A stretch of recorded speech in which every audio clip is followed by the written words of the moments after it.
fellow seekers and collectors, I am the Cinema Seeker, and now we start with the third recommendation, John Constantine the Hellblazer, the comic book series.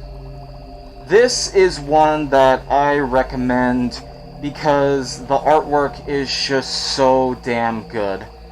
I really love the artwork for John Constantine the Hellblazer's comic book series.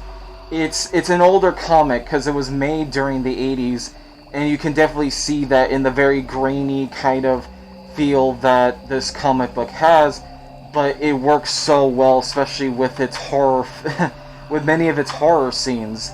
There's a lot of creepy faces, a lot of very dark and very disturbing moments. I would definitely highly recommend reading the first 3 volumes, and they are really good. They are some of the best horror comics you will read.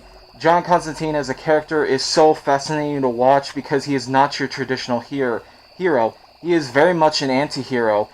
You could very much justifiably call him a bastard, someone who only looks out for themselves. He is, in many ways, it reminds me of a little bit of what you could say Train to Busan is, which I recommended earlier.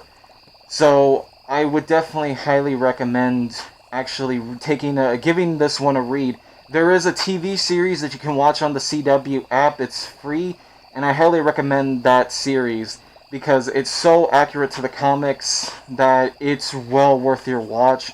And it's such an underrated series. I think it deserved a lot more recognition than it actually got.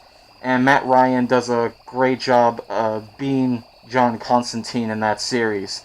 So, John Constantine the Hellblazer, I would highly recommend it. It's very much like a paranormal investigator type comic, but with more demons and more darker, disturbing type. Instead of your traditional type, it is very much darker, more disturbing, and there's definitely going to be some images that might keep you up at night, or even some storylines that might make you a little unnerved. But it's still absolutely fantastic, and I highly recommend this comic book series.